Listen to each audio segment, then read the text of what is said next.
Татковината е ваша исто колку што е наша. Да се занемари македонската дијаспора значи да се игнорира повеќе од половина од македонскиот народ, порача председателката на свечената вечера која по повод 20 годишнината ја организираше Обединетата македонска дијаспора. Свесна сум дека во минатото се носеле одлуки кои што се одразувале и на македонската дијаспора без таа да биде консултирана.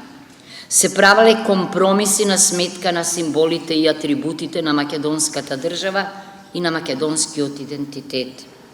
Ова е особено тешко, имајќи предвид дека иселеничка Македонија е побројна од домицилна Македонија. ОМД во овие 20 години отвори многу врати за Македонија, констатираше председателот на оваа организација. Over the years, the UMD has built those same relationships with members of parliament, diplomats, congressmen, and senators.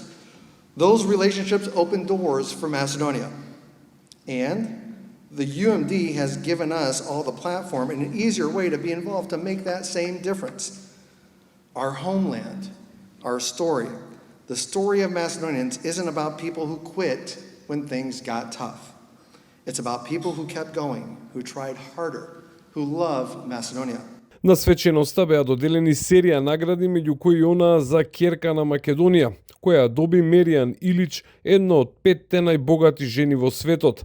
Таа со своето семејство поседува 2 професионални клубови во Американската хокејарска и бейсбол лига, а незиното богатство се проценува на $7 милиарди.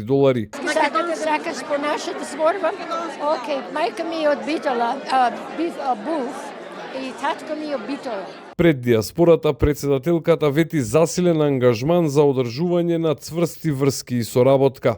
My commitment to the diaspora goes beyond election rhetoric.